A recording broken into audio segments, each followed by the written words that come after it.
Hi, and welcome to the IAFM podcast. I am extremely grateful and extremely excited that you are here today for today's conversation that I have with Peter Roccaforte, somebody that I knew a long time ago through a previous company that we used to work for. And though our relationship and friendship connected really well back then, I haven't talked to him in many years, but I've recently been seeing the positive messages that he's been sharing through social media and his transformation in his story. And that's why I wanted to connect with him. And we dive deep into things that I didn't expect to, but I know will provide a lot of value, especially when it comes to masculinity, showing vulnerability, showing strength through that, and tapping into our darker side as well. So we cover this and a number of other things on today's episode.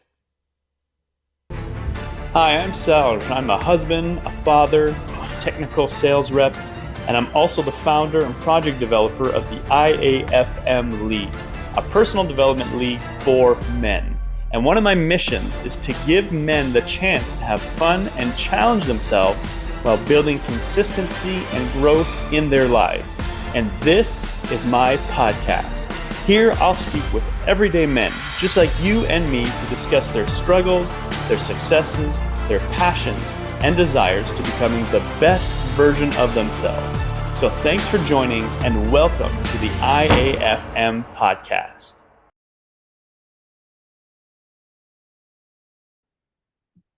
Hi, and welcome to the IAFM podcast. I am extremely excited for today's call. I'll be honest, somebody I haven't talked to in a very long time, almost a decade or even more than a decade. And the reason why I want to chat with him is because I've been seeing his journey and I've been inspired by it. I love what he's doing. And I am so excited to learn more today with Peter Roccaforte. Peter, thank you so much for being here, buddy. How are you today? Dude, thank you. I'm doing awesome. I am just excited to be reconnecting with you after all this Yes. time. Like, it's been way too long. And, I think what's unique about the folks that we met doing the job that we did is because it was such a nuanced vertical. You really created like this family environment because literally no one around you understood except for the people who could do the exact same thing that you were doing. Like, it Yeah. wasn't like waiting tables or being in a particular bartending scenario or something like that. Like, if you hadn't done that type of work, like, you literally could not wrap your head around what it was like. So For those watching, if you're wondering what the heck did you guys do, we used to do live infomercials. So we would do live infomercials in stores. And I think everybody who's worked for that company could write a book this big about this thick about how many for sure. stories. But I got the privilege to, even though we geographically, you're in the States, I'm in Canada, but we met through training, training trainers. And Yeah. it was and immediately I fell in love with you. You always brought people together. You always have had a positive, fun energy, and I got to hang out with you again. We were talking about this 10 years ago outside of work, which was extremely nice as well. So, but I want to dive into things I want to cover today that I'm excited about learning. And I think it's gonna, for anybody who's watching, especially men watching, we're gonna cover some stuff that it's not discussed or not shared enough, especially from men. And what you've been sharing about your health, focusing on your physical and mental health, your charity work through the NYRR. It's amazing, and that's why I want to talk to you a little bit more about today and kind of just promote you.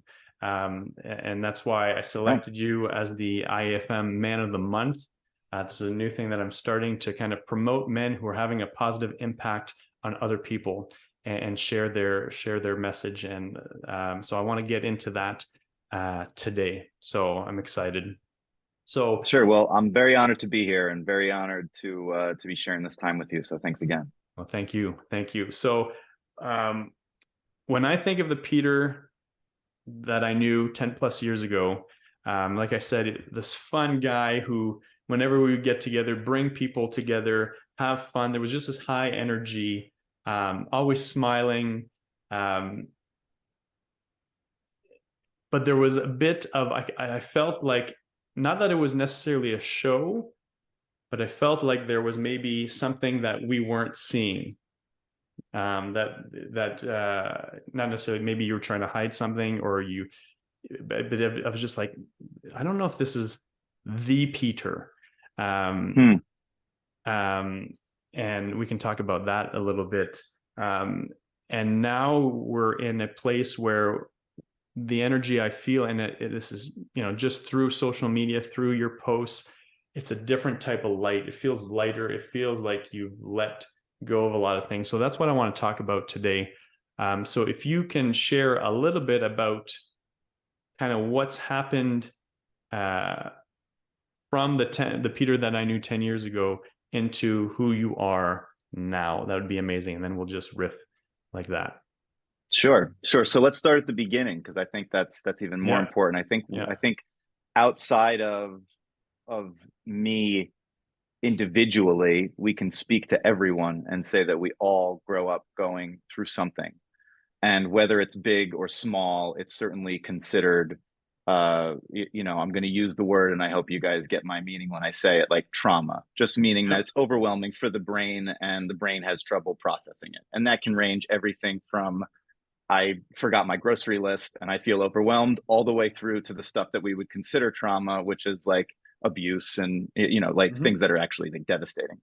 So with like that in mind, I think we all go through something in the course of growing up, and we hold on to it because we're not really taught how to process it growing up by society, Yeah. by religion, by education. And then I think, as we become adults, as we grow from children to adults, we're all just trying to do the best that we can. Like I don't think anybody grows up going like, I can't wait to be like addicted to cocaine and like Yeah. lose my family and all my friends, and then I'll be able to go to rehab. And then like once Yeah. I go to rehab, like I'll get the like people will be like, oh, like he recovered, so like we can celebrate him again. Like no one has that as their life plan. No. Like they all go into this with the best intentions, but no one really teaches us how our brains work, or what the things to focus on, like what the things that matter are, and how to focus on those things, and what pitfalls you're going to run into just based on your neuropsychology and biology. Right. Right. So when you're like, oh, the old Peter, he was, bringing the party and wanting to. I think the old Peter's mantra, if you will, like old Peter versus new Peter, was the meaning of life. We're all looking like how to maximize this one shot we have at life, right? Like the meaning of life is to create pleasure for yourself and those around you, right? Like, so how do you do that? You get somebody a drink, you make them laugh, you start a party, you get people loose, you Yeah. get people, hanging out and doing things, having a shot of this and like telling a story about that and making a cocktail. And even after you left, like our lives split rather, Mm-hmm. Yeah. I still continued that theme. Like I had a speakeasy in my apartment in New York City for like 8 years, where I would just invite strangers to my apartment and make them craft cocktails and charge them cash for Wow. it. Like, so this trend of like Peter believing that bringing pleasure and comfort into his own life and the lives of the people around him was the like key to happiness, if you will, Did, was mantra and thematic for me at that time. did it did it make you happy? No, no, of course not. But like, you don't know that. Like, you don't have enough Yeah. awareness to know that in the moment. Like, it doesn't. And but here's why: it doesn't make you happy, not because it's drinking or doing drugs or whatever it is, not Yeah. because it's pleasure or comfort. You can do those things, not because it's eating a pint of ice cream every night. Like, whatever your thing No. is playing video games, watching TV, whatever your avoidance. I don't want to face my life right now. I'm just going to make a decision that lets my brain turn off, Right. scrolling on Instagram, like all those things. it all amounts to one thing, which is, you're hyper triggering your dopamine. You're saying like dopamine, dopamine, dopamine, and dopamine is a loop. And Yeah. the more you give it, the more it wants. Hmm. So the reason why it didn't work is not because there weren't good intentions, or because having some cocktails with friends isn't fun, or Right. because, having a party isn't a nice thing to do. It's because the mantra of pursuing the happiness of life through pleasure is debunked biologically. Like, you can't do that because you'll always be stuck in the dopamine loop of wanting the next thing. Wow. That's awesome. Ergo Yeah. addiction, ergo like all of the things that we see every day and all of the people that we Hmm. care about, ergo the technology addiction that we all have right now, where like you're scrolling through Instagram going like, I wish I could start that project, but I'm scrolling through Instagram, I don't know why I keep doing this. Like, yeah, but like, you don't know why you keep doing it. It's literally Yeah. biological. Yeah. Your brain is designed to, keep you safe, comfortable, and alive. Like, that's Hmm. what you're wired for. So if I can sit on my couch and eat potato chips and scroll through Instagram, I am safe, comfortable, and alive. Hmm. Right. And like, I just think that we lose sight of the fact that that wiring is for when we were like living in caves and looking for berries and shit. And like, when you found a blackberry bush as like a, Neanderthal, you were like, holy shit, this is awesome. And then you eat like a couple berries and you're like, it's sweet. And the dopamine kicks in. You're like, I'm going to eat all these berries right now. And then you don't find another berry bush for like 2 weeks or whatever Yeah. it is. Yeah. Right. Like it's not like you can just go to the store and like buy 3 bags of potato chips and just keep eating them until like you feel sick, which is where we're at now. Like, we don't have to live like that anymore, but that doesn't mean that the evolutionary wiring has changed. And I think the more Absolutely. the more we can wrap our heads around that, the more we can start to make decisions that actually move us towards quote unquote happiness. So what happened? What's new, Peter? Right? Is that the next, Well, I was going to like, ask what yeah. or when did you start realizing this? When did that start? And this is because I think it's super important because it's something that a lot of people don't, they get caught into what you were just talking about, that hamster wheel of life. So what was the aha moment or wait a minute, this isn't working for me type of thing? I think COVID made a lot of people think about a lot of things in a lot Hmm. of different ways. Um, I had a rule for myself that like, you don't have a drink unless you have something to celebrate. Like, that was something like I did for Okay. myself in like my early like 21, 22, 23, when like you're exploring alcoholism, I guess is probably Right. the best way to put it. Um, and I was like, yeah, so I don't want to fall that way. So let me just make this rule that way I'm not drinking by myself. I'm not drinking when I'm Hmm. sad, Hmm. all these things. Hmm. And COVID hit. And like I said, I had this speakeasy. We were living in New York City. We were going out to cocktail bars all the time. And all of a sudden it was like lockdown, baby. And everyone's dying. And the world is in shock. And I could not think of one thing to celebrate. Like, Mm, right. Like, right. also at the time, I was in a very challenging uh season in my marriage at the time. Okay. uh I had like one of like my in-laws was dying, my stepdad was dying, not related to COVID. Yeah. We're like more, and just like a lot of things were going on that were just so heavy. We were leaving the city and trying to buy a house in Philadelphia, trying to maybe start a family there. Like, my hard pivot from life's a party, like let's enjoy it, to this is a different time and Yeah. I don't know how to approach it, and I'm going to start making different decisions. I'm going to take therapy. I'm going to like, Mm, start going and doing all these things I've never done before. Really threw like a wrench in the gears of my relationship with my wife at the time, okay. because I think she felt betrayed. Like, who is this person? Like, the growth was Right. so Right. accelerated so quickly that it was like I had betrayed the relationship by Mm, making choices that were so different from the choices I've always made and like what we foundationally built the relationship on.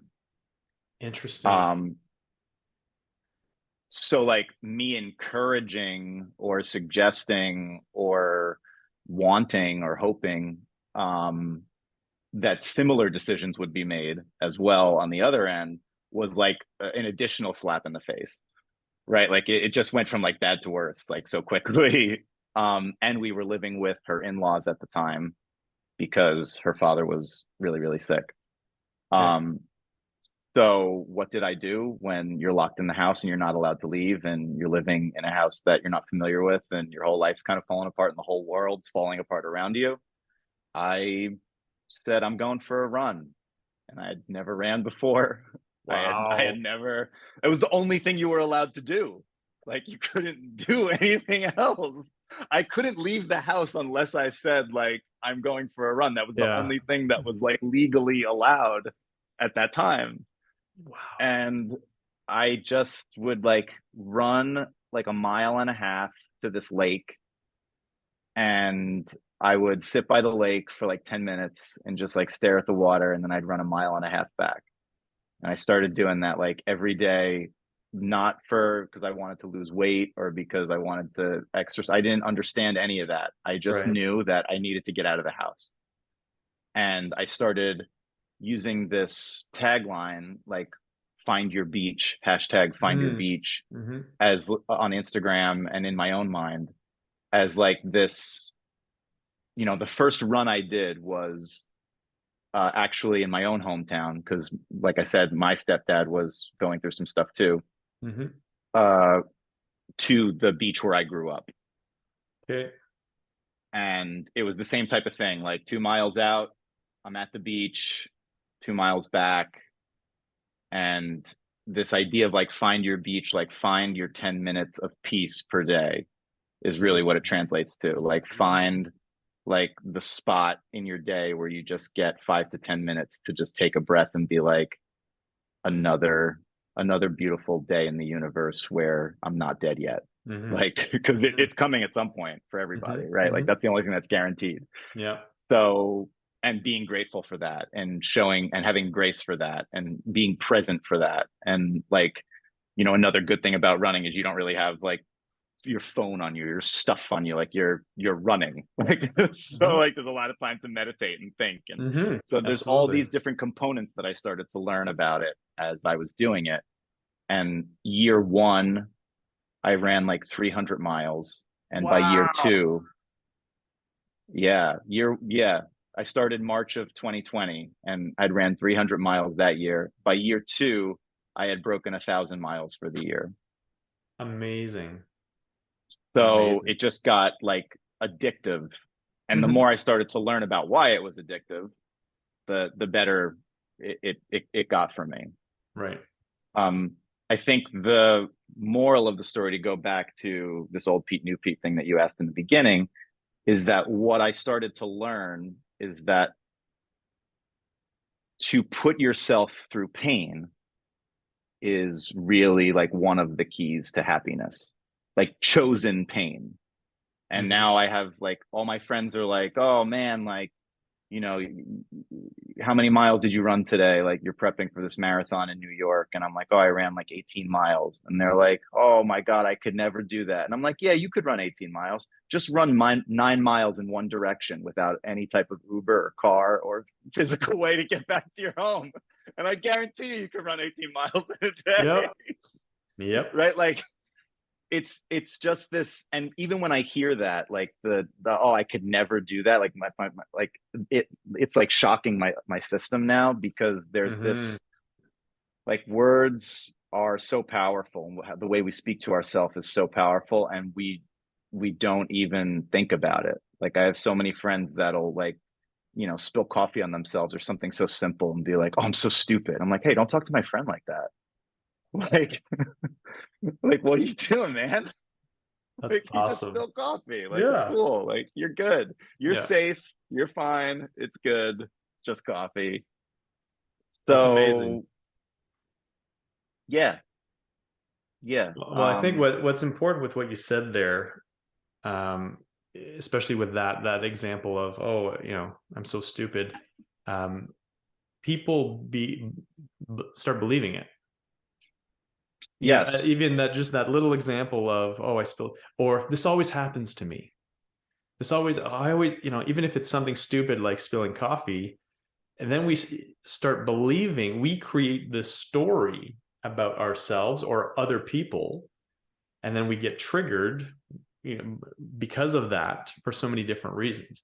And I think that's important that what you said of don't talk to my friend that way. It's huge, um, because they would not say that to somebody else. If you spill coffee, they wouldn't be like, Peter, you're an idiot. Like what? Like, Right, right, they wouldn't. right. Or I'd stop being friends with them, right? Yeah. See ya. But we so many people do that. We do that to ourselves with subconsciously. We don't even realize how we put ourselves down.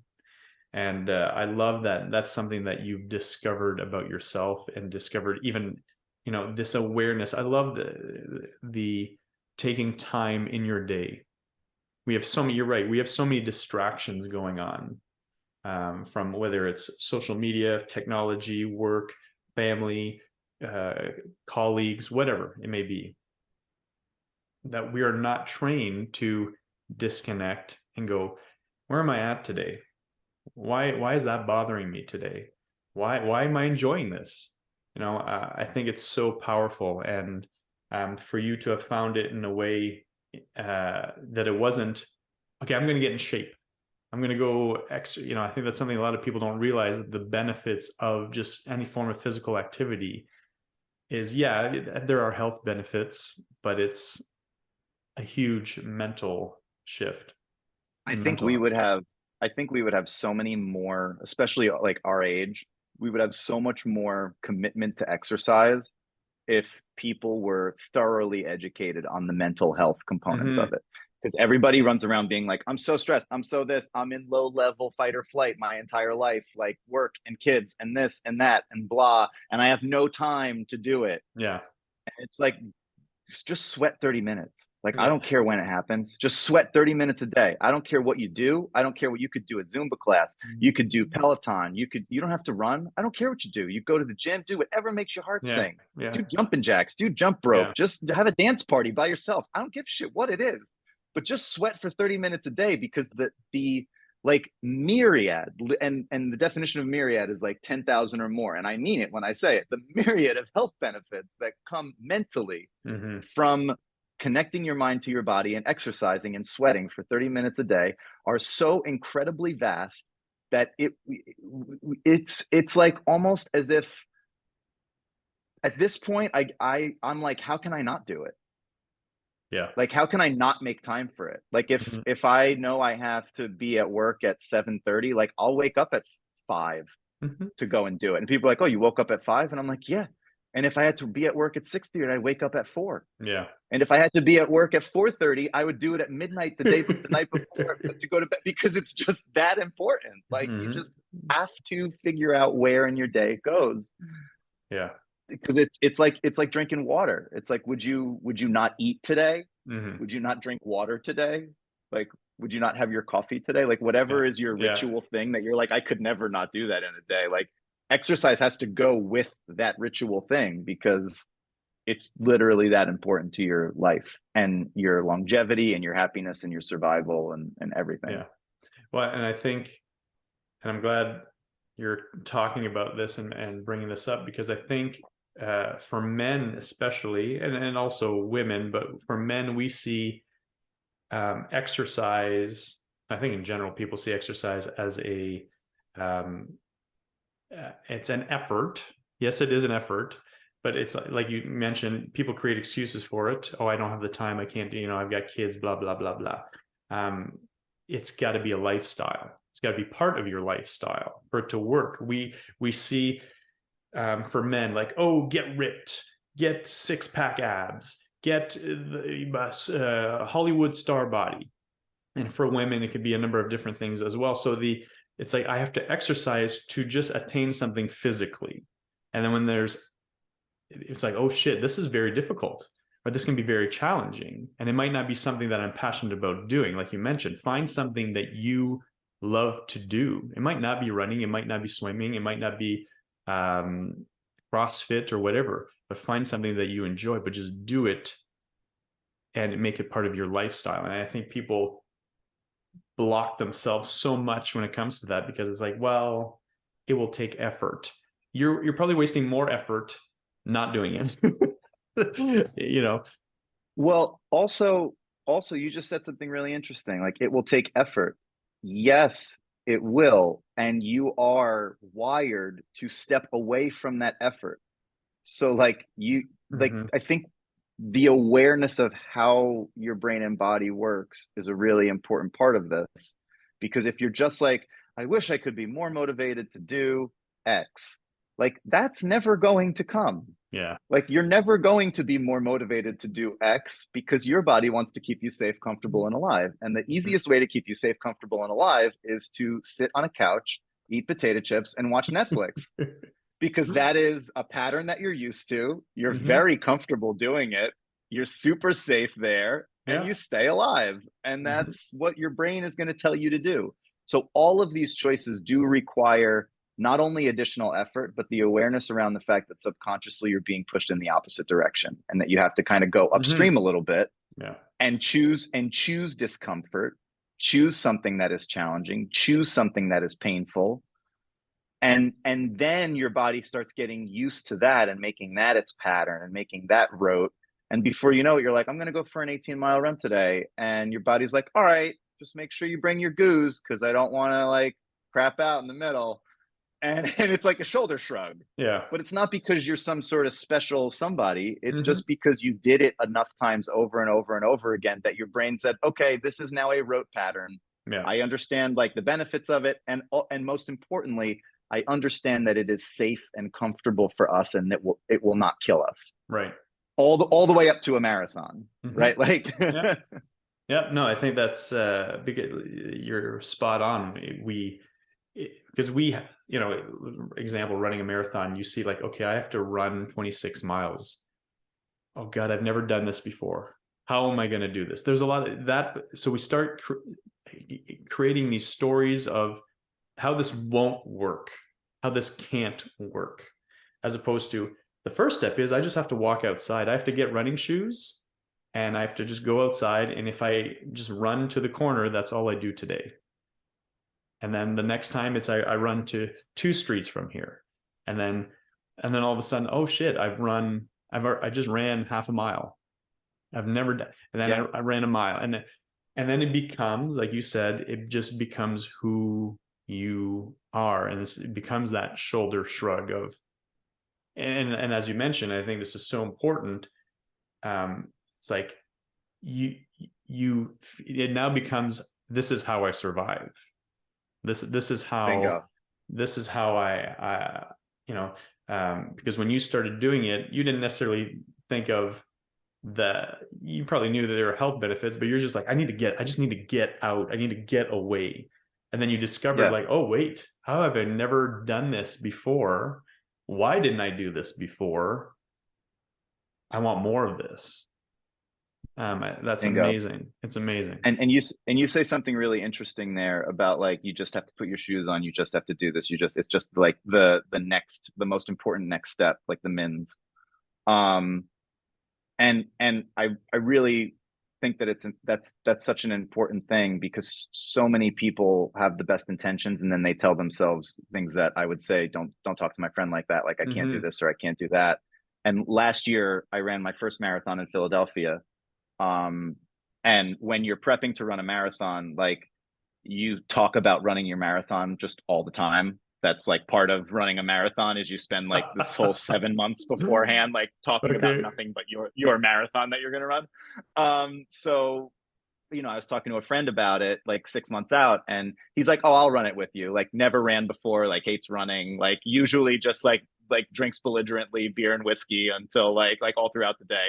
And I'm like, no, you can't do this. Like you can't, like, and I was like, I didn't say you can't in the way like you wouldn't be able to. I was like, you don't have to do this. And Oh, he was like, okay. no, I'll Okay. run it with you. I'll run it with you. I'll run it with you. And I'm like, no, please don't. Like don't feel like you have like this is not, like it's not appropriate for you. Yeah. Like Yeah. Yeah. you're not a runner. You don't like running. You're not a runner. You're literally chugging a Guinness in front of me. Like just stop. And he's like, no, it's easy. I'll do it. So, and mind you, he's chugging a Guinness in front of me, so you knew what state he was in. Yeah. Never heard about it again. He just was drunk and he said, I want to support you in your Yeah. Yeah. quest. This is Yeah. admirable. I really appreciate what you're doing and I'll do it with you. Never heard from him again. Day of the marathon, still didn't really hear from him about anything like this. After I finished the marathon, I was at brunch with my friends and I received a text message, and it was a picture of his bib with his name on it Wow. and his medal, and it just said, I told you I'd do it. You owe me $100. Amazing. And I Amazing. Venmoed him that $100 because Yeah. that was pretty. I said, I don't know what inspired you to do this, but you accomplished something really fantastic Yeah. and for yourself. And I think that that's beautiful. So like, yeah, man, like take the $100 and like take your own like and he wrote back and was like, I looked up your time, like you were so fast, like I did it in like 2 additional hours. And he was like, but I did it and my toes are bleeding and I'm never going to do it again, and this was absolutely awful and I should have trained a whole lot more than I did, but like I did it. And I could only imagine him being at like mile 17, like I just have to go a little bit more. Yeah. Like I just have to keep going until someone tells me that I've finished and hands me a medal. Yeah. Like Yeah. that's all I need to do Well, here. and even that is an inspirational story to commit to something and go, shit, I'm going to finish this come hell or high water. So I think that's pretty awesome. That Yeah, even if it was 100%. a decision made over Guinness. Props to him. Like he's the Yeah. real hero of this story. Yeah. Like props to him. But so, well, coming back to, inspiring other people, how did you, because are you part of any running community, like a running community? Do you run with other people now or? So no, I run like almost purposefully alone. Nice. Uh, I like to wake up early and run with the sunrise. Amazing. Um, since COVID, I've arranged my living schedule to sort of be in warm weather all the time. Hmm. So while people are freezing their butts off in January and February up north, I am down in Florida Oh, amazing. running Okay. alongside the beach with the dolphins jumping in and out of the water, Wow. like as the sun rises every morning, and that's the way I prefer to run. Um, I don't Incredible. have any like community that I run with. However, if you want to run in some of these larger marathons, especially New York Marathon, because it Mhm. is like just the most popular as far as people wanting to do it, Okay. you have to join some sort of charity group. Like there are other ways to do it. You can Yeah. time into it, but like the thresholds are wild. Like Okay. like you run and you're like, I did really good. Like I did like a 3:30 or whatever it is. Like I feel really good about that. Like I was under 4 hours. And then you go and you look at the threshold and they're like, for your age group, we'd love it if you did like a 3 hour and 2 minute marathon. And you're like, go to hell. Like literally go to, like, who's doing that? Amazing. But jokes aside, my buddy did the 9 and 1 to get into the New York City Marathon. So, Okay. and so I was going to do the Philly Marathon when he did the New York Marathon last year. 9 and 1 is when you run 9 New York Road Runner Mm. races and you volunteer at one, Okay. and then they give you free entry into the marathon the following year. Okay. Okay. So in 2021, he set that up for himself. 2022, we were going to do this thing together. And uh, basically, he had to get hip surgery and Oh was God. unable to run his marathon. So they're like, you can defer your entry. We're still going to keep your money, but you can Yeah. defer your entry and pay for your entry again in 2023. So he was so bummed. He needed this Yeah. hip surgery. It was like a big deal. He came down to Philly to support me because he was like, at least I can do that. And we're all like and we're sitting at brunch together. And he was like, I'd love it if you could do New York with me next year. And I was like, I would love it too. And he's like, it's going to be my first marathon. Like, it would be so great to have you there. Wow. And I'm like, yeah, it'd be great. But like, what am I going to do? Submit to the lottery and get ignored again, like I did last year and Yeah, the year yeah, before? yeah. And he's like, well, you could always do charity. And he kind of hooked me up with Okay. Rising New York Roadrunners. And what I loved about Rising New York Roadrunners is like, it's supporting kids learning more about how exercise connects to mental and physical health long term Incredible. as like Yeah. your life. And I was like, yes, because I really wish somebody did that for me. Like, I wish that gym class wasn't like, just do these push ups and shut up. Like, today we're Which, learning yeah. volleyball. Just shut up and learn the rules of volleyball. Like, just Yeah. fuck them. Like, Yeah. sorry, I mean, you might have to edit that out, but No, like, I'm not going to. No, and it's so awesome that you bring that up because it is true. It's what we learn, and I should ask my kids what, because they'll come home and be like, "Oh, we did this in gym or we did this," but I don't know if they're learning about the mental health benefits of just exercise or moving around or learning a sport or whatever it may be, being physically active. I doubt that they're learning the well, mental health. yeah, they're probably not, and Yeah. I don't. And the way institutions of bureaucracy operate, I'm sure things haven't escalated since our generation has been in school to the point where they would be. However, what I have a lot of faith in and hope for is that our generationally, since the dawn of the internet and access to Google and awareness around so many different things that our parents just didn't have these tools, period. Right. Like they did not have, you know, to watch my mom start like going to therapy and reading books about like peace and serenity and Buddhism and like mental awareness and clarity and um you know, behavioral therapy at age like, her age, like Yeah, I'm not allowed to yeah, say it, I'm not allowed to say it on a recorded line, um is absolutely like inspirational and mind-blowing because now she has these tools and she's yeah. Hmm. actually taking advantage of them. But when she was raising my sister and I, she didn't have these tools, and she was a single mom, and she was just keeping the wheels on the bus. And Yeah. like my friends are all going through raising kids right now, like my friends from high school that I'm super duper close with, like Nice. in parallel with me going through and having gone through divorce.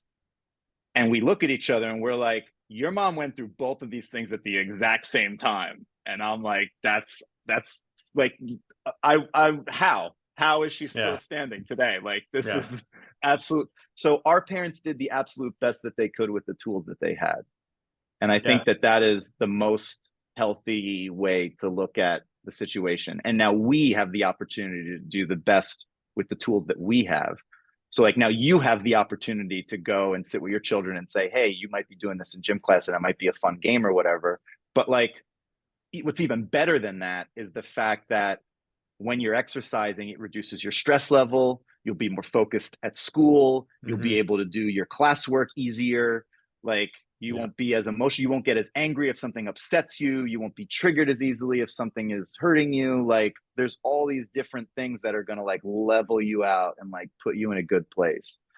Right. So when they're up Yeah. there in that like high emotional state, high stress, fight or flight state, they're in college, they're not going like, I need to smash 8 beers in order to make that go down. They're like, Yeah. hey, I remember when dad told me like exercise is important. Maybe they end up at the school gym or they end Yeah. up at the school pool or like Yeah. running the track or whatever. And something changes for them. And that helps inform their growth into adulthood, which then informs the next generation. Maybe we can just like pass down a little less generational trauma time after Hmm. time Hmm. until like we've shaved enough off that we're like, all Right. right, we're in a much better place now. Yeah. No, that's something that I'll share my personal experience with my kids because I have more of an awareness. It's I communicate that with them, but I'll also communicate this is new to me too. Right. This is why we're guiding you this way or why we want you to learn this or to understand or just be aware. That's something I'll tell my kids. I'm like, it doesn't mean the situation has to change or your feeling has to change, your emotion or whatever you're experiencing right now, but so that you are aware of it. and you are in control of what it can become. And I know you're young, and I know you don't understand this entirely yet, but it's for you to use, like you mentioned, as you get older. That I don't tell them I didn't get this when I was a kid, because they won't care. That doesn't affect them. But it also, I'm realizing it's helping me understand how to communicate with them better, as opposed to when I was a kid, this is how things went, which I still do, but I have to catch myself and go, wait a minute, that doesn't apply right now. It can't, Right. I can't use that unless it's going to be something that's going to be positive for both of us. So I'm glad you shared that, because it's spot on. And especially, I think, for men who have been taught to not express themselves, not, Ooh, we're to gonna go not. there. Let's go there. Let's go Yeah, this is there. the party. Absolutely. This is the party. Like, this Yeah, is the this core of is everything. so important, because we are taught not show emotion. So to not cry, to suck it up, be a man, um, you know, uh, and so we're taught that, and if we show anything, then it's seen, like we talked about before we got on the call, a sign of weakness, which is not the case at all. So I'm interested in hearing about your thoughts on that. Yeah, so I'm just gonna go right to Brene Brown because she says it better than anyone. Vulnerability is courage, bottom line. And and I think that's a tough thing for us to wrap our heads around, but she's got the research. She's done tens of thousands of, you know, batteries, and ran an incredible amount of research on this, like dedicated her whole life to this type of work, and then gone and done, 10,000 plus speeches where she says vulnerability is courage. And, can you cite one act of courage that didn't require you to put yourself out there in the face of some form of danger and expose yourself either Mm-hmm. physically or emotionally, which is the definition of vulnerability, more or less, Mm-hmm. right? And all the way up to like Navy SEALs and Marines, and there's a room of 300 Marines that can't answer her and tell her, we can't think of one correct. Like, guys are like, we'll get back to you, like, we're coming for you. And she's like, yeah, okay, cool, thanks, bro, cool story. Like, she just Yeah. knows like the back of her hand that, and has proved it, Mm-hmm. that vulnerability is courage. And I think that the more we can just get behind that one little phrase, the easier it is for men to want to be more vulnerable. And Mm-hmm. and one of the things that I was learning, and I'm still learning as Mm-hmm. I pivoted from pleasure to pain, or from wanting to make a party for everyone to wanting to create peace Mm-hmm. and gratitude in everything I do. Maybe that's Yeah. the different pivot. Uh, is this idea that I wanted to explore all of the lower, like, all I wanted to explore all of the shadow emotions as well as the joyful emotions, because it's like a depth surge, and your emotions only go as far as you're willing to go with all of them. Mm-hmm. You can't be like, I want to go super far with my joy and my happiness, but Yeah. I only want to go like this much with my sadness. Like, I don't want to like experience too much of, like, Yeah. it's a depth charge. So, what I've come to realize is the more I'm willing to explore my fear of loss, my fear of not being loved or accepted because of my experience as a child and my misunderstanding of the divorce and my relationship with my father.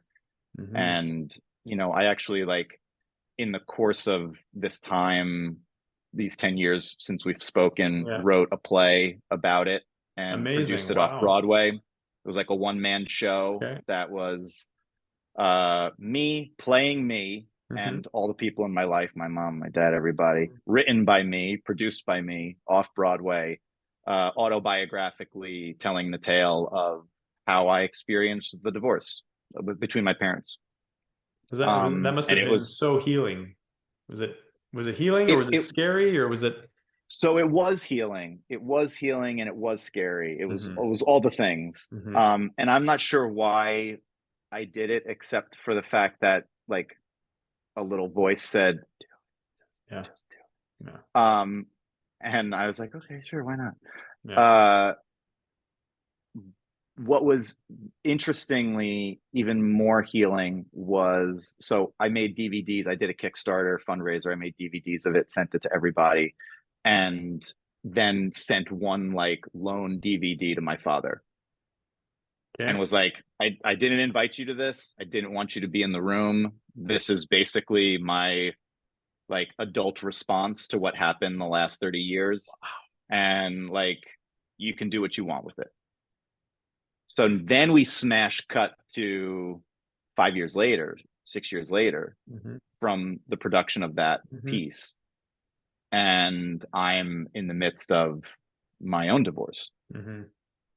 And, my father is like, we're, very weird Hmm. relationship, not a lot of talking. But in the one time we are talking this year, he's like, why are you leaving your wife? And this is a bad idea. And she's a great girl and blah, blah. And I'm like, I'm not taking advice from you, A. B, like, right? Like, like Yeah. you're not a trusted advisor in this situation, A. Yeah. Like B, the decision's already been made. And C, like, no, like we're not even having this conversation. Mm. And then he actually circled back and was like, I want to just get a lunch with you. Is that okay? Sure. So we go get lunch. This erupts into a like several hour conversation with him, Wow. like the longest talk that we may have ever Hmm. had. Hmm. And like strangely enough, it almost like rolls up into like, did you watch the show? Like I sent you it five Yeah. years ago. Like, did you watch it? And he was like, I couldn't. He was like, I watched the first 20 minutes and I turned it off because it was making me cry. And I said, okay, well, I can appreciate that, but I cried a lot writing it. I cried a lot performing it.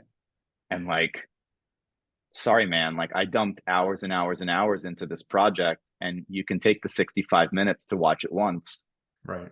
and like deal with it Mm. and just like, and if you deal with it, if you watch it once and you deal with it, we'll do like a father son thing for your birthday. Like that was my Okay. like olive branch because we've like never done that in Yeah. the Yeah. history of ever, right? So I was like, your birthday's coming up in like a few months. You watch the show end to end, deal with what is there Yeah. because I did, Hmm. and we'll take like a one night stay like down at the boardwalk together and like do like a father son like happy birthday dad thing. Cool. And he did, and we did, Wow. and that Wow. was like the like first that was the fire starter to, okay, we're gonna try to have like a new relationship that maybe isn't like, it's never gonna be what inner child Peter wants it to be, No. right? Like you don't get your childhood back, you Hmm. don't get Hmm. that part back, and like there's still like inner child Peter's still like, oh man, well, like much more than that, but that's the Yeah. comical Yeah. version, Yeah. Yeah. right? But Yeah. like Yeah. Yeah. Yeah. but there's far more of a relationship there now than there ever was. And it's like I think 10 years ago, if my dad, God forbid, knock on wood, if my dad passed away, I would have been real fucked up about it. Like Hmm. real like unresolved Yeah. conflict, messed up about it. Yeah. And I think now, like, God forbid, knock on wood, Hmm.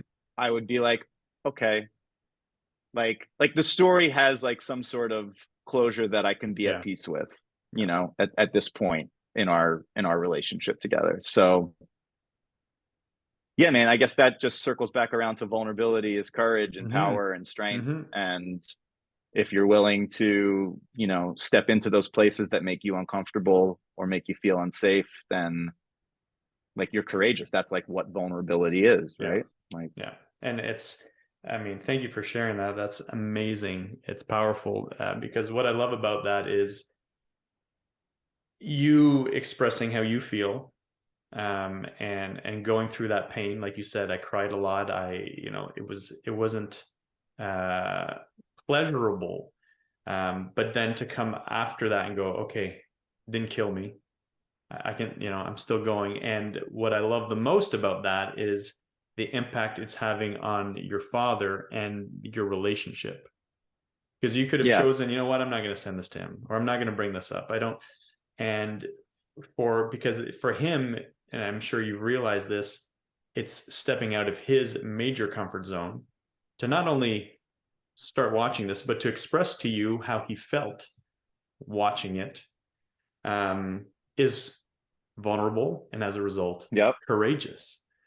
And this is probably, I don't know him, but this is probably one of the few times that he's really had to experience this. Like, wait a minute, this is not, like you said, safe. This Yeah. doesn't feel safe, and this is not what our prior generations have been taught, especially when it comes to masculinity. So I think it's amazing. And I'm so glad this is coming out, for other people to hear, especially men to hear, um, that you did this not to change the world. This isn't like, okay, I have this mission to. This is just whether it's therapeutic or whether you feel it will. It's a positive thing just on a small scale, but it's huge. It's huge. It's massive. And like you were talking about, the things that we do now trickling down to the next Yeah, there's a domino generations, effect. you know, um, it's so, so, so important. And even for your dad in your relationship with your father, he can, he might not, but he could transmit that to other people or to you as well, and share that vulnerability, or share to one of his buddies or whatever, to be like, it's okay. As men, we will support our friends. We have no issues with that if they're going through a crappy time. It's just, I was talking to a colleague the other day who expressed this. It's getting the whether us or your friend to admit to that, because they don't know how people will take it. There's that fear, and for you to kind of overcome that fear, and for him to also overcome that fear, is so incredible. So I'm excited to for what your relationship is going to develop in. And like you said, what's important, it's not basing it on what Peter as a child wishes this relationship Yeah, like that's was. done.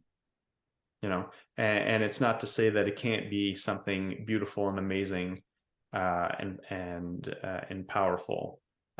And what sucks is that you had to go through this stuff as a child, as a teenager, as a young man, to experience this, and it sucked.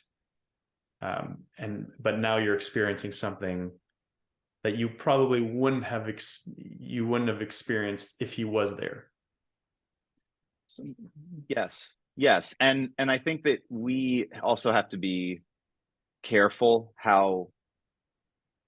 like how we POV our own lives, because we're like the stars of our own show. We're like the mm-hmm, heroes to our own story. mm-hmm, So, like curbing ego is always something I'm trying to mm-hmm, consider. Like there's yeah, like it sucked big time. And there are a lot of things about it that impact me every day and that like weigh on me and like well inside of me. mm-hmm. And also, it is not strange or special. Like parents get divorced all the time, kids got to deal with it all the time. Yeah, So, this yeah. balance of like, you are unique and magical and made of the same stuff that stars are made of, Mm-hmm. and like have this incredible, like, you know, magic special quality to you that is uniquely yours and unlike anyone else's.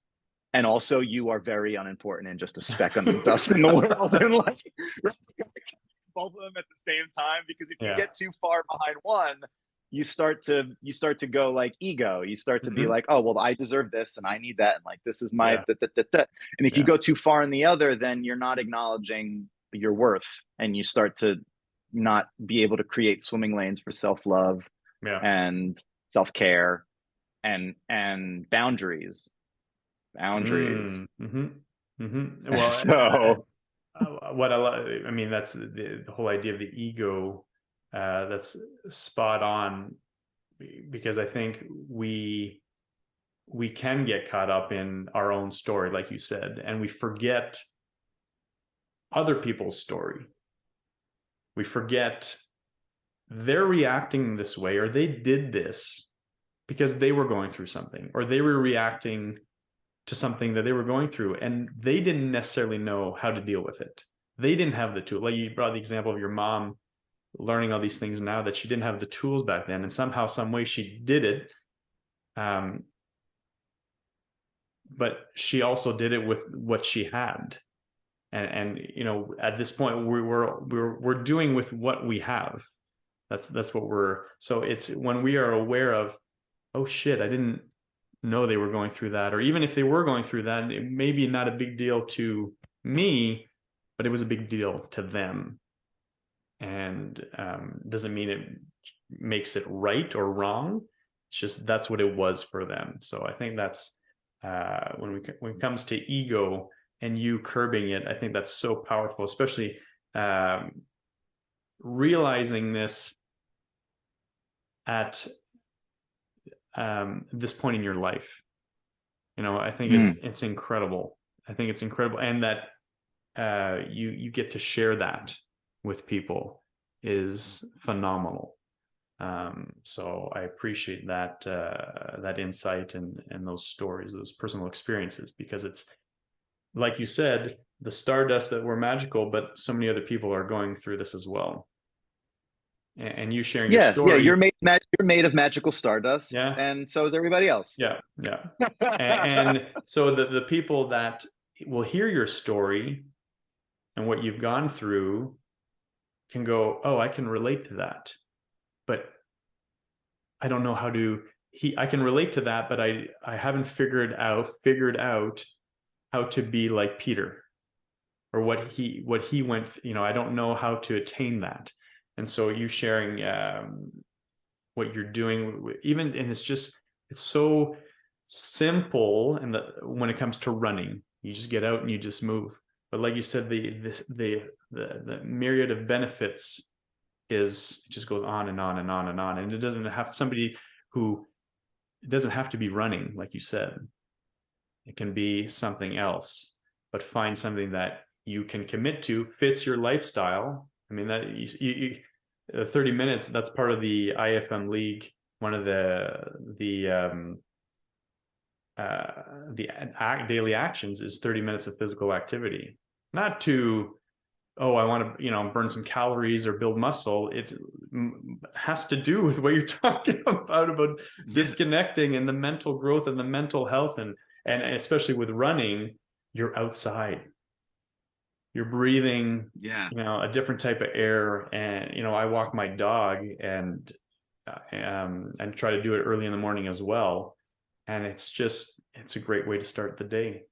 And it is part, like you mentioned earlier, it's meditation. I'm not sitting there, eyes closed. I can do that, but for me, it's a way to, how do I prep my day? How do I want my day to look like? What am I grateful for? Something you've been talking about. I want to dive into that a little bit. Gratitude. When did you start implementing or using that, or be aware of it? When I started to get curious and want to explore the shadow parts of myself, and I started Mm, to read more about like Buddhism, and started to read more about Stoicism, and yeah. just get into all of these different philosophies that are, kind of, not kind of, tied to uh being in the moment, appreciating like that moment exists. Yeah. Like Stoicism's got memento mori behind it, which is like Latin for remember that we die. And I think gets misunderstood as like, oh, that's so morbid. Like, why are you focused on dying? It's like, no, I'm focused on living. Yeah. Like if I have to remember every morning, if I have to wake up every morning and be like memento mori, like you die and you don't Hmm. know when it happens. So like, do you fucking give a shit what happens in season 6 of whatever TV show is on Netflix right now? Yeah, yeah. Or would you rather like watch the sunrise and journal and like go and have a great conversation with someone you really care about and like sit and think for a moment and read a little bit while drinking like a perfect cup of coffee, or like make a beautiful meal for someone that you care about, and like Hmm. creating these micro moments that fill your love, your sense of belonging, your happiness, and of course your gratitude, because they're all Yeah, tied yeah, to that, right? yeah. And that helps promote your peace, because if you are feeling love in your life and you're feeling gratitude in your life, and even when something bad happens, they like, there are all these theories, it's, oh, okay, you get in a car accident and you're like, oh my god, I'm in a car accident. You're fine, Hmm. but you're Hmm. in a car accident and the car's totaled, and you could be really upset about that. You'd be like, this is a brand new car, fuck this, fuck that. Hmm. Or you could be really grateful. You'd be like, wow, I'm super happy that that happened, because maybe something worse was going to happen to me if I'd continued down the road. Like I would have gotten in a different accident that would Yeah. have, like killed me, and this Hmm. time it was just the car. So like, I'm so grateful. Yeah. Right. That's and amazing. and it's all perception. Like your life is 90% how you're perceiving it. Like Yeah. something can happen to you that's really terrible and you can spin it to be kind of positive. And I'm Hmm. not saying toxic positivity, I'm not saying like everything's great, like always Yeah, joy and yeah, happiness. yeah. No, like go explore your shadow, like get to Hmm. know the darkest parts of you. Like put on the saddest song that you can find on repeat and just sit and stare at a wall and cry for an hour. Like I love that. Like do those things, Hmm. because toxic positivity is in my opinion the same form of avoidance that Yes. Netflix and all the other shit is, Yeah, because you're not really looking at the whole version of yeah, yourself. yeah. Right? So yeah, you got to explore those things and know those things. But if you're stuck at a counter, like whenever I used to be very, here's a great example. I used to be very, very stressed out and anxious whenever I had to wait in lines for anything. Like, because I'm a millennial and I want immediate gratification all the time. Right. So like you go to like the DMV and I'm like, oh, I fucking hate this. Like, oh man, like DMV is the worst. Like, oh, I gotta wait here for an hour. All these people are miserable. Everyone here is miserable. It smells of misery in here. This is the worst. Right. And what does that do? That raises my blood pressure. That's creating stress for me. That's Hmm. like me drinking poison and wishing someone else gets sick. Like it's Hmm. terrible what I'm doing to myself. So Yeah, now when because I even end up when in you're those out, situations, sorry to cut you off, and we'll come back to it. yeah, Even when no, you're out, even when you're out of that moment, it still affects you. It affects yeah, you you. go home, you tell your friends about it. You're like, oh, I waited an hour. Like they, Yeah, like the stress you carry it with you. yeah. There's this Buddhist saying, you know, it already we're always suffering something that doesn't exist anymore. Mm, Like it hasn't happened yet. We already suffer. yes. It already Yeah, happened and we still suffer. yeah, Right? yeah. Like the only thing We. that actually exists is the moment, and yet we allow our brains to go and create suffering for ourselves in all of the worry of, did we do it right, or did it happen right, or was it right? Who cares? It's done. That Yeah, part's dead. yeah. Like it's over. Or am I going to do it right? Will it be perfect? Will it be this? Will it be that? I could never start my company because this, that, the other, whatever the anxiety is or the stress Yeah, is. And you're already absolutely. suffering something you don't even know. Like just Hmm. go and fail and fuck it up and be Yeah, like, oh, yeah, okay, that didn't hurt so bad. And then go and yeah, fuck it up again. And then yeah. by like the ninth Abs- iteration, like it'll be better. Yeah, no, it's I 1000% agree. We create these stories of interactions, conversations. Okay, I'm going to say this, and this is how they're going to react, and then I'll have to defend myself with this and that, and you get to that moment, and then it doesn't go that way at all, and then you're all like, wait a minute, this is not what I Now what do I planned. do? And now what do I do? Because we create these stories based on past. It could be just one past experience. This is probably how it's going to go, or how this person is going to see it. So um no, you're 1000% right. And what I love about talking about gratitude, And I did a podcast that I just uploaded, so I'm going to start sharing it. It's about gratitude, and one of the things Great. that you talked about is how it connects to being present in that moment. And even if we have other shitty things going on, like you said, the car accident, hey, I'm still alive, as opposed to, oh my God, my car's totaled. If we start living, we can not like the fact that our car is totaled. It's not to ignore Right, that. right. But if we can go, oh, okay, I'm aware of this moment. I'm aware I can find the gratitude in the crappiness. It doesn't mean I'm faking it. It doesn't mean, like you said, that toxic positivity, like, oh, hey, I got into a car accident. Yeah, I love it. It was Car accidents amazing. are my favorite. But it's just going, okay, I think that's so, it ties to being happy, to living a happy life. Yes, And when we practice this on a consistent basis, and when I say practice, it is practicing, because again, it's not something that we are taught. We're taught, 100%. I say this all the time, we're taught to say thank you out of politeness. It's not, I'll teach my kids to say please and thank you because it makes them look good and it makes me look good as the parent. If they're saying, oh, please and thank you, as opposed to, why are you actually grateful? Why are you happy that you are receiving this thing? You don't have to acknowledge it out loud, but go and enjoying that moment.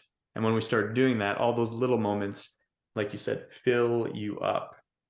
And a lot of the other crappy noise is still there and it won't go away, but you can move through it with more grace and more pleasure, and be aware. I love what you're talking about, the shadows, discovering those, because again, that promotes vulnerability, and discovering a side of yourself that a lot of, especially men, are not comfortable with. I'll block it out. I don't want to know about that because I'm afraid of what it will do to me. Yeah, but Um, listen to what you just said. Like the narrative that you just said is one of like a lack of courage. So mm-hmm, to go back to it, like now when I speak to men like that, I'm like, okay, what are you afraid of? mm-hmm, Like why wouldn't we be able to have this conversation? yeah, Like you're too scared to go there. yeah, And now, like, maybe I won't say that directly to a man that's like that because they don't have enough awareness to understand what I'm saying. And they're just right, going to take offense to it and we're going to get into yeah, a fight because the yeah, ego's present. But like, that is what I'm thinking in the back of my mind. mm-hmm, Right. mm-hmm, And to go back to the gratitude thing, it's like now when I'm stuck in a line, I go, oh my gosh, I'm so grateful. I've got this time to stretch now because I never like have enough time to like stretch my legs. So I just like stand in line now and just like stretch my legs and like pound out amazing. my hammies and Oh my stuff. And I'm like, God, it's oh, amazing. great. This is so good. I've got like 30 minutes of like additional stretch time that I didn't know I was going to have. I love Yeah, going to the DMV. yeah, yeah. That's it's amazing because if you didn't decided to not have that new outlook, the way that experience of waiting in line at the DMV would have not just happened for a few years, it would have happened, those moments of where they're waiting in line here, waiting to get my coffee, it would carry on for decades. And it's just, I mean, I find that so awesome and inspirational. And it's something so simple. I think that's where people get caught up in, well, if it was that easy, then why isn't everybody doing it? Or if it's that easy, but people don't want to be accountable for who they are. And it comes down to, like you said, a lot of it's not their fault. It's not our fault. No, It's it's it's not. and we have to just be okay with that and go, okay, it's not my fault. It's not whether my parents or my whoever, whoever um, helped me raise me, my teachers, trainers, coaches, whatever it may be, family members, friends, they were going through their experience as well, and they were doing the best that they could with what they had. And I think And that's something so awesome. also, Selja, I think it's really important to note that like it's people sometimes when they're stuck in patterns that aren't serving them or when they're stuck in habits that aren't serving them will be like, oh, that's just I'm not that type of person. Mm-hmm. right? Like, or I Mm-hmm. don't do those types of things. Like, oh, like Selj runs his own company. Like like that's just not me. Like Yeah. I'm not that. Or like, like, oh, Peter wakes up every morning for sunrise and like runs 12 miles. Like, fuck that guy. Like, he's a Mm-hmm. marathon runner. Like, screw him. Yeah. And it's like every day is the same challenge, right? Like Mm-hmm. we all have to, like, I think one of the reasons why I like working out in the morning is because you beat yourself first thing. Like, I want to lay in bed all the time too. Like, and if you read Stoicism, like Marcus Aurelius was the emperor of Rome and he could do whatever he wanted. And he wrote in his private journal that he thought no one was ever going to read. Like, I just want to sit in bed today, like paraphrased, but like, I Yeah. just Yeah. want to sit in bed today and do fuck all. But like the squirrels are up and the birds are up and all the other animals of the universe are up and they're doing what they have to do today. So why should I be excused from doing what I need to do today? Like the Right. work is what needs to happen now. Mm-hmm. And I kind of take that with me because I'm like, yes, many mornings, not most mornings, I am up with the sunrise. Yeah. Yeah. And some to many mornings, I am in bed wishing that I just didn't have to get up ever again. And like, I don't think that those feelings go away for us. No. No. I just think that it's the discipline. Discipline is freedom, Mm-hmm. and then it's the work of creating habits, patterns, and rituals. Like, what are your habits, patterns, and rituals? How many times a week can you do something, however many weeks in a row, till your brain goes, okay, we're just going to do that all the time now? And you're like, yeah. Yeah. Yeah. And your brain's like, but that sucks because it's long and painful and it's going to make all our muscles hurt. Yeah. And you're like, yeah, I know. Like, that's the point. And your Mm-hmm. brain's like, all right, Yeah. like, fine. Like, No, like those conversations never go away. it is so aligned with you know with the vision and why I created the IAFM League. It's exactly that. It's just doing these small things and it just becoming who you are. And I think what people forget is the version of you that they see now, this marathon runner, um, running for a charity and waking up at 5 in the morning or the break of dawn. This wasn't you 5 years ago, 10 years ago, 15, 20. So people have this vision of you now and go, that's who Peter is. And it is who Peter is. But it happened in a very short period of time, which is also inspiring. Some people, if they met you now, they might go, oh, how long have you been running? It must be like 10 plus years. And there are people who have. But then you go, oh no, I started during, March 2020. It's only been a few years. And I think people forget that. And that's why they also limit themselves. I can't do that. I wouldn't be able to do that. Look how it's going to take me 3 years to get to this point. Yeah, but in 3 years, if you don't, nothing is going to change with your situation. And Right. it doesn't have to take the 3 years. It might take three, it might take five, it might take 10. That's something I remind myself and going, no matter how long whatever this is that I want to accomplish, it takes, it will happen when it happens. And I have to enjoy this process. I have to, yes, there are times, like you said, I don't want to get out of bed to do this, or I want to, I just want to do nothing. And that is okay as well. Yeah, it's normal. That's okay. And not to feel guilty about that or feel like, oh, geez, I Mm-mm. missed this or I skipped this or I'm eating this. It's like, it's okay. Enjoy this. And then you'll find that will give you energy to do as opposed to, I'm just going to hide that. Then you'll go, okay, you know what? I didn't, but I remember why, like you said, I enjoy doing this, or it's part of my survival now. Survival in a good and way. and identity, your survival and your identity, because once a habit and a pattern kicks over into your ego, like once I stopped saying like I'm running or to like I'm a runner, I think like Mm, after the first marathon, after the Philly marathon, I mm-hmm, was like, oh, I'm a runner. Like mm-hmm, I just ran a marathon, I'm a runner now. mm-hmm, Now it's like, well, I'm a runner, like I do running things, like I mm-hmm. look at running things and this and that. Yeah. And I picked up triathlon recently as well. Mm-hmm. And I was telling myself, okay, I'm a runner. I've got the rundown, but I'm such a bad swimmer. And I was like, why am I talking to myself? I said, I had to like switch it to like, I'm a Mm-hmm. novice swimmer. I just Yeah. haven't done as many reps of Yeah. swimming. Yeah. So, like, this idea that life can be a series of skill sets that you are working towards mastery on over the course of however long the Mm-hmm. universe gives you is like a beautiful, like, holistic way to look at things, because you don't have to feel the pressure of building everything all at once, which I think is what freezes people and gives people analysis paralysis. Yeah. But also, it keeps you committed to building a little bit at a time in the buckets that interest you the most, Exactly. like little by little. Yeah. And I'm so glad you brought that up, because we live in a world now, especially that we're bombarded with get this now, get this now, get this now, get this now, get that. And so we go, okay, I want that. Oh, I want that. But then they go, oh, I can't commit to this because it doesn't fit my lifestyle and it's not necessarily one of my passions. But I want the result, whether it's to earn more money or to get this in my relationship or this with my health, or but it doesn't fit my lifestyle.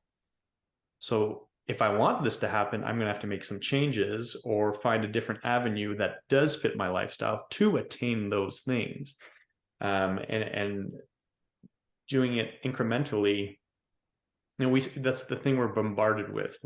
In 3 months or 1 month or in 1 week, you'll get this. You go, oh, okay, I'll get, and then it's like, wait a minute, how do I commit to that 1 hour a day or to this long term? I can maybe do it in a week, but then I have to, if I want those results to sustain themselves. So that's what I love about what you're talking about, just discovering this stuff incrementally and having such a transformation and positive change that you're still going through, but to be aware of it now and go, that's what excites me when I hear these stories. Is like, what's going to happen with Peter in like 5 years, 1 year, 3 months? I'm excited about that, because it's like, oh, okay, because it's this self-awareness. It's so powerful. Awareness is like the biggest thing. The more aware you can get around all of this, the Mm-hmm, easier it is to hold yourself accountable. mm-hmm. Because you're like, okay, well, I'm aware. Like, I've got to live with my highest level of knowledge at the very Mm-hmm, least. mm-hmm, And also like giving yourself like grace. mm-hmm, Your shadow self needs to be fed as well.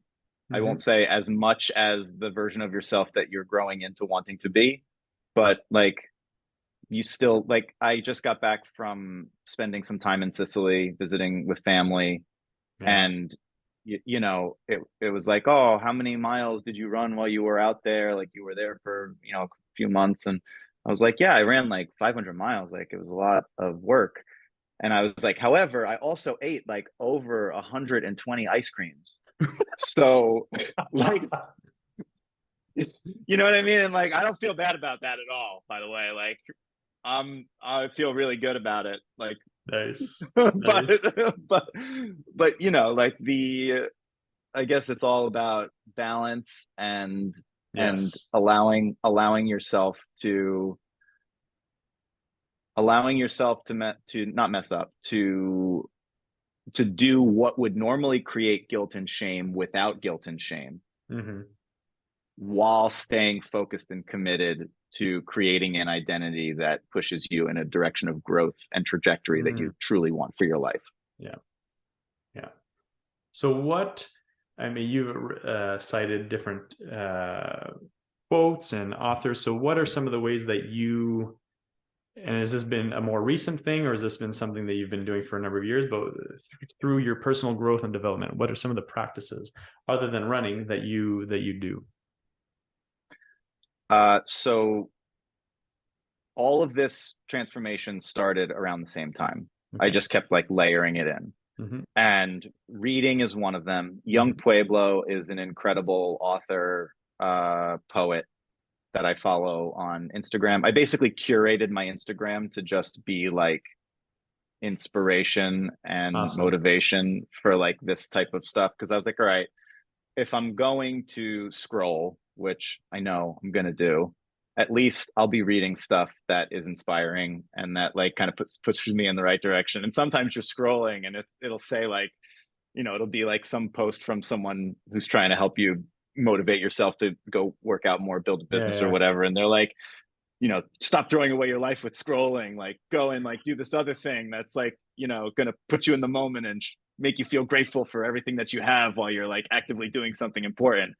And you're like, shit, like that. And you're like, what the fuck? You're like, It's true. It's but true. Yeah. um, I think playing into some of the places that you're weak in that way, like curating my Instagram, I use as like an example to answer Yeah. the question. Awesome. Yeah. Reading, journaling, getting right with your friend group, getting right with your Mm. community and your circle. Mm.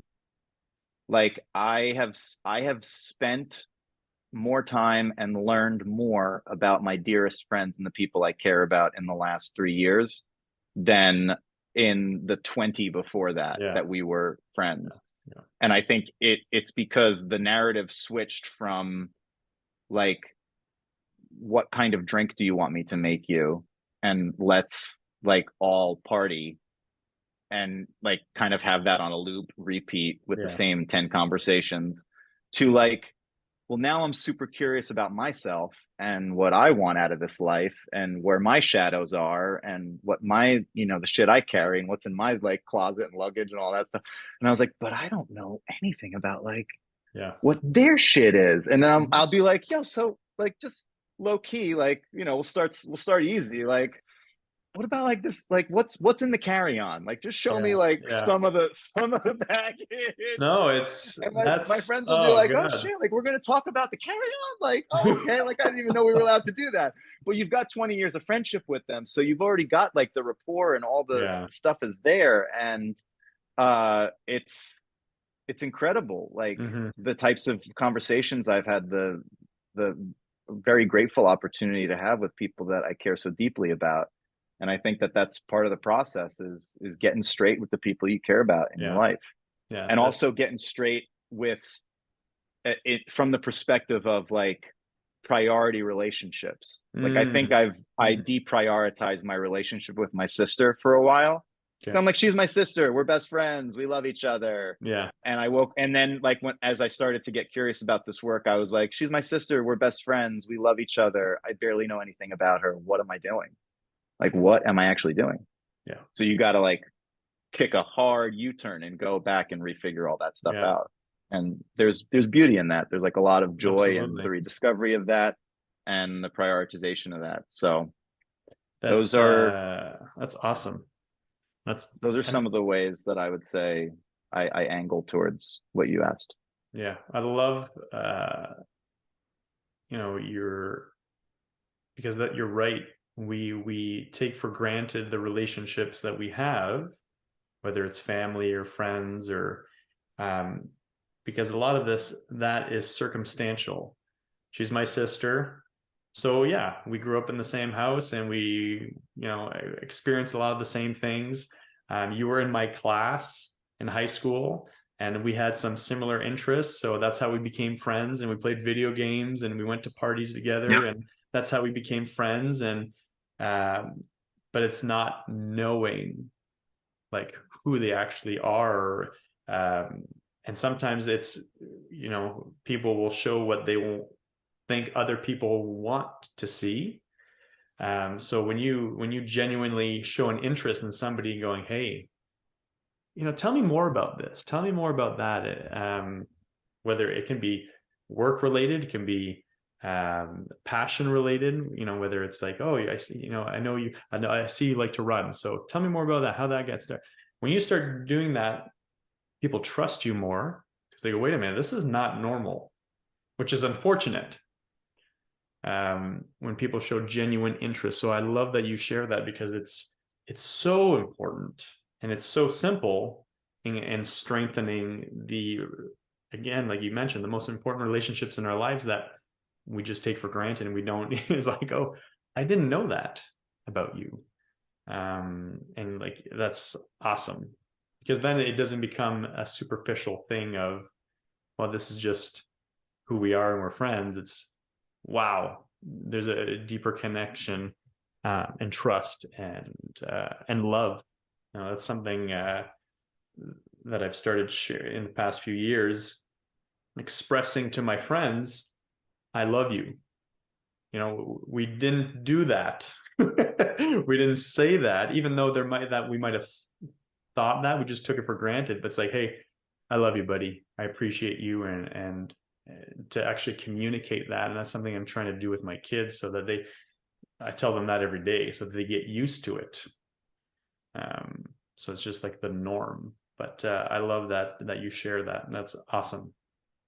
And it's just, I'll ask you this, I already know the answer, but it's not taking much more effort, is it, to be able to do these things? No, it doesn't take more life effort. Mm-hmm. It takes it takes more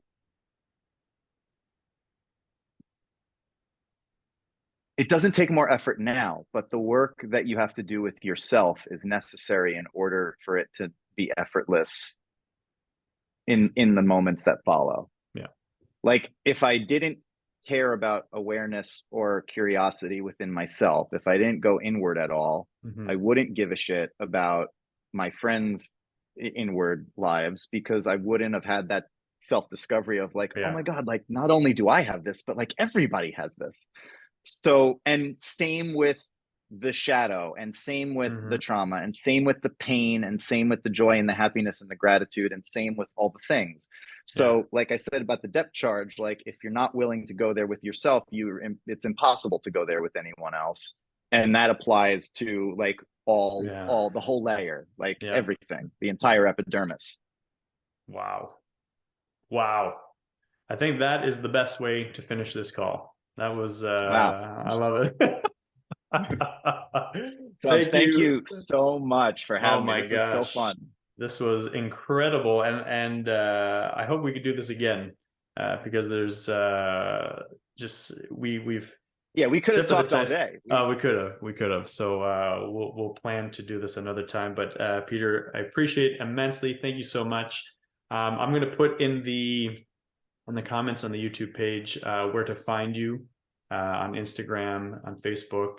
Do you have any other, like, other than social media? Instagram, Facebook. I'll plug peterroccaforte.com if you're looking Nice. for any type of sales consulting, Okay. or consulting in general. That's something that's there.